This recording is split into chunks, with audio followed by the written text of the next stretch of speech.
안녕하세요. 부동산 스터디입니다. 5월 8일 어버이날에 전해드리는 일일 브리핑 바로 시작해 보겠습니다. 매도 물량이 점점 늘어나네요. 어이쿠.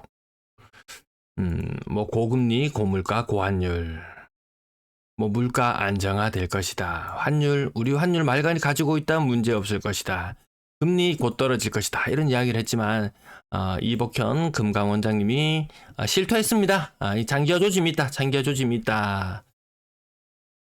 PF 문제 없을 것이다. 문제 막상 터지면요, 해결할 수 있다. 또 이렇게 이야기 나오겠죠. 아무 문제 없을 것처럼 했지만, 우리 지금, 고금리, 고물가, 고환율에 상당수는 실험하고 있다. 와, 정말 악랄한 행태. 또 한 개 고발합니다. 대구에서, 사건인데요. 전세 사기 피해자 30대 여 사망. 정말 안타깝게도 8번째, 희생자라고 봐야 되겠네. 희생자가 생겼는데요. 전세 보증금 8,400만 원에 입주했습니다. 어중간하죠. 후순위에다가 소액 임차인에도 해당되지 않아서 최우선 변제금조차 받을 수 없고, 전부 통으로 다 날리네. 이런 사태.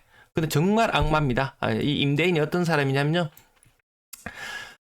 피해자들은 전세 대출금 상환, 이것도 자기 돈 아니에요. 은행에서 빌렸거나 이런 돈들이겠죠. 이거 상환하라고 압박을 받죠. 그리고 집에서 나가라고 압박을 받죠. 근데 이 와중에 고인 또한 사망한 당일에도 임대인이 월세를 요구하며 인터넷 선을 자르는 등 괴롭힘이 있었다고 한다. 이 미친 거 아닙니까, 이거? 정말 미친 거 아닙니까? 월세 아니겠죠? 전세로 있었겠죠? 월세가 아니고 이거 아마도 관리비, 인터넷 사용요금, 청소요금 이런 거 있죠. 수도 같은 거 포함되는 것들.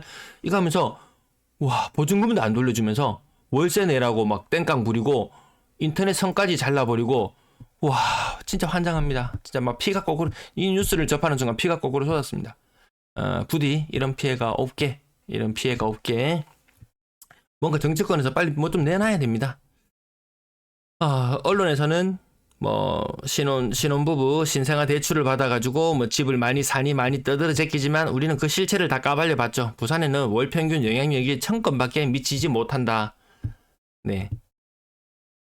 이거 받아가지고 집 안 삽니다. 신생아 특례 받아가지고 집 안 삽니다. 오히려 증여를 받아가지고 집을 사는 경우가 더 많은 것 같다. 왜? 30대가 집을 제일 많이 산다고 했습니다. 지금 그나마 실거주 목적으로 사는 사람이 제일 많았습니다. 근데 숫자를 조사해보니까 신생아 대출 받아서 집을 안 사는 거예요. 부모님한테 증여받아서 아마 그 돈을 보태서 사는 경우들 때문에 30대가 집을 많이 사는 것이 아닐까 이렇게 추정하면서 살펴봅니다. 왜? 생각보다 거래량이 잘 나오고 있으니까요. 그러면 얼마나 증여를 받으면 1억 5천을 증여받으면은 원래는 세금이 1,000만 원입니다. 세금이 1,000만 원. 그런데 혼인이나 출산 공제를 하게 되면 1억 5천을 증여받아도 세금을 한 푼도 내지 않아도 된다. 세금 안 거치면은 누군가가 나중에 결국 덤터기 씁니다. 세금 안 거치면은 지금 여러 곳에서 예산 집행을 못 한다든지 이런 문제들이 조금씩 생기고 있죠. 부산에 지난번에 그 멸치 축제였던가요? 기장 멸치 축제? 기장 멸치 축제도 예산이 부족해서 그 축제도 진행하지 못했었죠. 마찬가지로 어떤 문제가 생기냐. 자, 기초연금 왜 줄였냐? 플러스입니다. 어제 뉴스입니다. 어제 뉴스. 어르신들이 민원이 빗발쳤습니다. 그럼 왜 이 기초연금을 못 받았나 보니까 돈을 많이 가지고 있었어요. 이자율 상승으로 소득이 늘어나면서 연금이 감액됐습니다. 양심에 뿔 났는 게 아니고 양심에 털났다. 돈도 많이 갖고 있으면서 조금 줄여들어도 난리 납니다. 그 돈 주던 거 줄여들면 난리 나거든요. 근데 정말 큰 난리는 언제 일어나냐? 지금 국민연금 그 개혁안 나왔던 데 대해서 여기저기서 반발이 많죠. 반발이 많습니다. 근데 좀 있으면 얘기 나옵니다. 뉴스에서 슬금슬금 내보내고 있거든요. 기초연금 소득의 70%에서 지급해 주던 것을 50% 이하로 지급하는 것을 축소하는 방안을 검토 중이라고 합니다. 이거 아마 시행될 거예요. 왜? 예산 세수가 안 거치니까 이런 게 진행될 수밖에 없습니다. 그래서 이자 소득 월 100만 원, 국민연금 100만 원 받고 한 4억짜리 집을 가지고 있고 현금 자산 4억을 가지고 있는 사람, 안타깝게 기초연금 탈락하거든요. 집 한 4억짜리 가지고 있고요. 현금 자산 3.5억 가지고 있어도 이런 사람도 지금 기초연금 줍니다. 기초노령연금 줍니다. 젊은 사람들은 집도 없고 아무것도 없고 해도 기초연금 이런 거 줍니까? 이거 안 주죠. 젊은 사람들한테는 국민연금만 더 많이 뜯어가려고 한다. 모든 것을 젊은 세대한테 다 등 떠밀려고 한다. 좀 고통 분담이 필요해 보인다. 그래서 이런 고통 분담의 순간이 오면은 아마 국민연금 그런 개혁안보다 훨씬 더 큰 반발이 예상될 것 같습니다. 그래서 이것도 왜 가지고 오냐면은 예를 들어서 국민연금 한 달에 50만 원 받고 있어요. 기초연금 한 달에 부부해서 50만 원 받아요. 그 100만 원 있으면 아주 빠듯하게 100만 원 있으면 아주 빠듯하게 입에 풀칠을 하고 살거든요. 근데 여기서 탈락해버리는 순간 집은 멀쩡한 관계 가지고 있는데 탈락해버리는 순간 50만 원 못 받으면은 이거 입에 풀칠도 못 하거든요. 그럼 집이 매물로 나오든지 아니면 뭐 주택연금을 잡히고 생활을 하든지 또 뭔가 사단이 일어납니다. 이런 중요한 이런 정책적인 변화 우리 계속 살펴볼게요. 자, 아파트 거래량. 그래서 시뮬레이션 했는 것도 이게 월 평균 1,500건 거래면 족하다 부산에. 그 정도면 충분하다 이렇게 봤었는데요. 증여해서 이렇게 사는 경우들도 생각보다 좀 제법 되겠구나 해서 시뮬레이션 수치를 조금 올렸습니다. 수치는 조금 올렸지만 근데 추세적으로 거래량 줄어드는 흐름 이것은 변함없이 계속 살려놨어요. 요거는 띄엄띄엄 보여드리도록 할게요. 쿠팡 알리를 통한 구매는 저에게 지원이 됩니다. 예. 더보기에 있는 링크 요거 클릭하시면 바로 홈페이지로 연결돼서 물건 필요하신 건 사시면 되세요. 특정한 물건에 대한 링크가 아니다라는 것 제가 여기 아니면 댓글에도 이렇게 링크를 간혹 올려드립니다. 자, 매도 물량은 5만 5천 개를 전후로 왔다 갔다 하고 있는데요. 근래 흐름이 매도 물량이 늘어나고 있는 추세인 것이 보이시나요? 예, 매도 물량이 한동안 좀 정체를 보였다가 살짝 꼬리를 들고 올라가는 모양새. 요것이 어이쿠 전세 물량도 정체 하다가 좀 늘어나려고 폼을 잡는 것 같고요. 월세 물량도 정체, 임대 물량 정체 상태. 어디로 방향을 정할지 뭐 4월 이기설도 다 없이 지나갔어요. 그럼 이건 문제 해결됐는 건가요? PF 4월 이기설 이런 것들 해결 안 됐어요. 근데 요즘에 뉴스에 제일 많이 나오는 건 연체율 뉴스가 제일 많이 납니다. 자영업자부터 해갖고 뭐 소액 빌린 사람들 연체율 계속 치솟고 있습니다. 이거 다 부실 채권이 되어서 부메랑으로 다 돌아오는 그런 것들인데 해결되지 않고 넘어가는 문제들. 중국에서 격언 중에 그거 있죠. 문제 삼지 않으면 문제가 되지 않는데 문제를 삼으니까 문제가 된다. 저는 그 말을 좀 싫어해요. 저는 이게 문제 없이 차곡차곡 이렇게 하나씩 맞춰 나가는 걸 좋아하는데 뭐 일단 일 저질러 놓고 어떻게 되겠지. 그런 사람들이 그 과거에는 재미를 많이 봤어요. 뭐 투자 정말 재미를 많이 봤어요. 그러지 않았으면 좋겠다. 그런 바람도 있고 그러면 과거에 우리나라가 좀 운때가 잘 맞으면요 진짜 IMF로 폭망하던 시기에 중국의 급부상으로 우리 다시 기지개를 펴니다. 리먼 브라더스 사태 때 또 폭망했던 것을 또 중국의 힘으로 우리는 또 많은 수출을 하면서 또다시 한번 딛고 일어납니다. 자, 이번에 한번 주저앉게 되면 과연 무엇으로 들고 일어날 수 있을 것인가? 중국 우리 더 이상 많이 수입해 주지 않아요. 그래서 지금 금리는 고정된 상태, 뭐 내려갈 거라고 하고 유가도 좀 내려가는 상태, 유가도 내려가 있는 상태. 그리고 환율도 뭐 1,400원 터치했다가 지금 1,360원 정도. 환율이 약간 높긴 해요. 그래서 뭐 우리는 가만히 있었는데 위기다 하고 있었는데 어느 순간 금리가 내려가고 유가가 내려가고 환율이 내려가면서 이 모든 것들이 다 아무 일도 없었다는 듯이 지나갈 수도 있어요. 그동안 그래 왔으니까 이번에도 아무 문제 없겠지. 방심하는 사이에 꼭 문제가 터지더라고요. 그게 찝찝해요, 그게.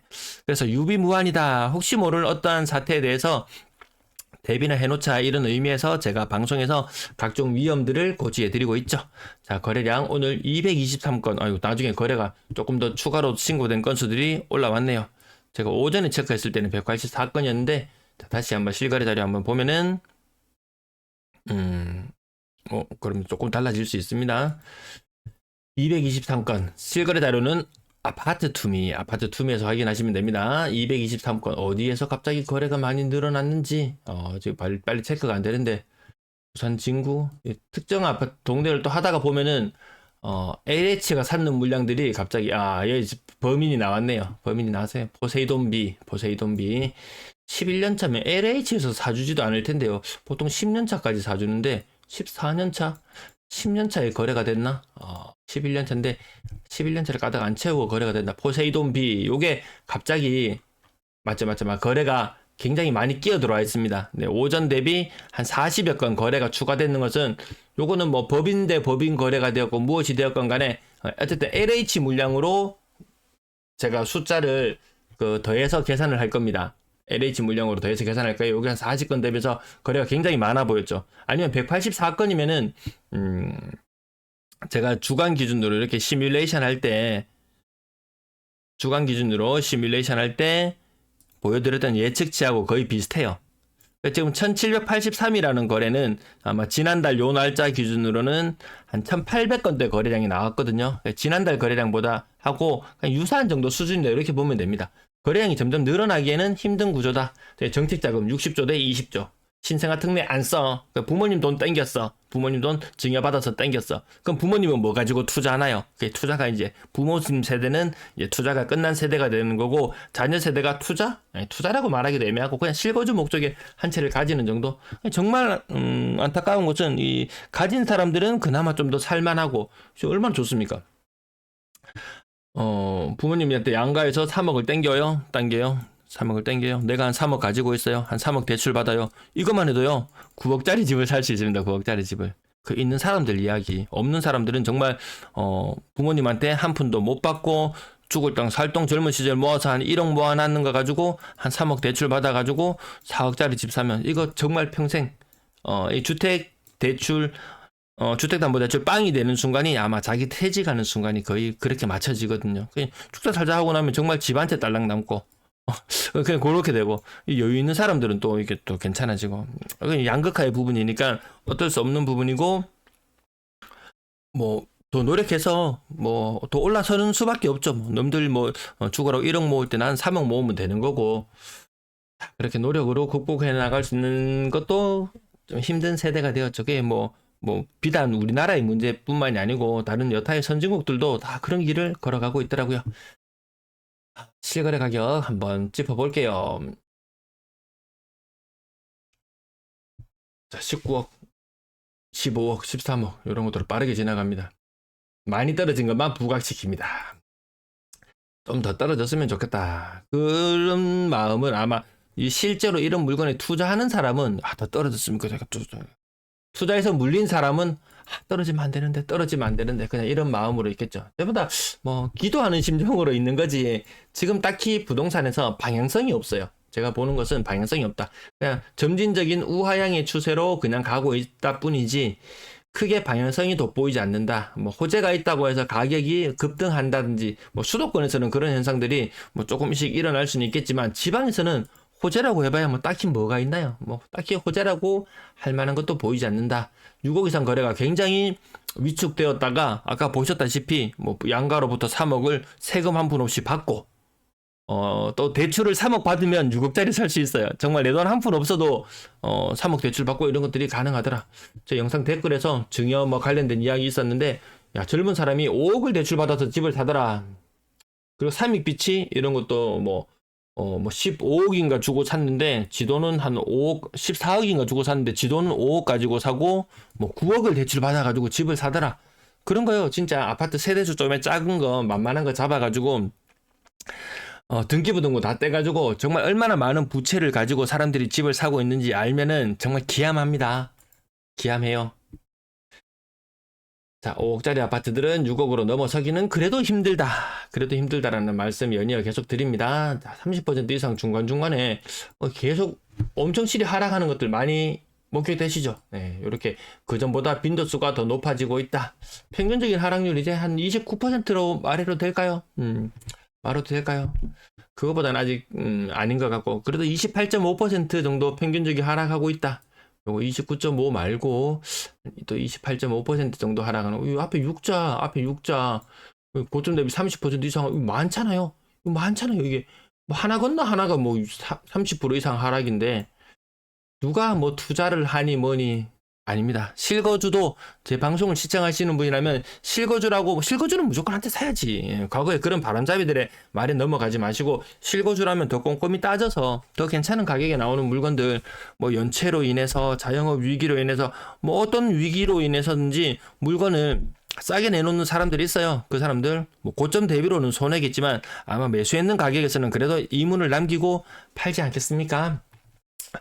조금 파는 입장에서도 조금만 욕심을 내려놓고 사는 입장에서는 조금만 더 떨어지길 기다리는 그렇게 아마 지금 타협점이 찾아지지. 나 이 가격에 못 팔아. 나 이 가격에 못 팔아. 나 끝까지 버틸래. 끝까지 버틸래. 나 무조건 사야 되는데 빨리 사야지. 이렇게 추격하면서 이 매도 우위 시장이 되어서 더 웃돈을 주고 사는 그런 시장은 아니다. 지금 뭐 30%, 40% 이상 무진장 하락하고 있는 이런 것들을 계속 보고 있는데 지금 분위기가 2022년의 분위기와 별반 다르지 않습니다. 2022년의 분위기가 가격 이 정도까지만 짚어드릴까요? 네. 오히려 2022년보다 분위기가 더 안 좋게 느껴지기도 한다. 22년도 분위기 거래량 이때 폭망했을 때 지금은 그래도 거래량이 이만큼 좀 나와주고 있음에도 불구하고 가격은 오히려 더 안 된다. 그게 현실입니다. 현실을 직시하시고 투자로서 하신다면은 좀 더 많이 기다려야 되지 않겠습니까? 실거주로 어쩔 수 없이 집을 사야 되는 타이밍에 맞닥뜨린다면 좀 미리 정보 수집도 하시고 그래서 조금 더 미리 주변 아파트 가격도 한눈에 빤히 들여다보듯이 파악해 놓으시고 그래서 괜찮은 물건들 잡을 수 있어야 되겠죠. 가만히 앉아서 그래 싼 물건 얘한테 줄게 네가 사라 이렇게 되는 경우 잘 없습니다. 싼 물건 사는 것도 그것도 능력이고 기회를 볼 수 있는 기회를 기다릴 수 있는 그런 선구안이나 이런 것들이 있어야 가능한 것이지 싼 물건이 나한테 뚝 떨어지지는 않는다. 사기상 비중 제 요 현상 나타날 거라고 말씀드렸는데요. 메아리 치는 현상 나타날 겁니다. 전세 가격 아까도 앞서서도 전세 가격 빠지고 있는 모습 보셨잖아요. 네, 전세 가격 빠지는 현상은 계속 일어난다. 전세 사기 빌라 아까 다가구 전세 사기 보셨죠? 다가구 전세 사기 위험해. 아파트로 들어가. 아파트 전세 사기는 안 위험한 줄 아나요? 똑같습니다. 공시지가 1억 미만 아파트 이런 것들 했던 것들도 다 똑같이 외통수에 물릴 수가 있습니다. 아파트 전세라고 무조건 안전한 것도 아니다. 저런 것들을 전세 사기를 방치하는 이유 정말 궁금합니다. 엄한 처벌 내려졌으면 좋겠습니다. 시청 감사합니다.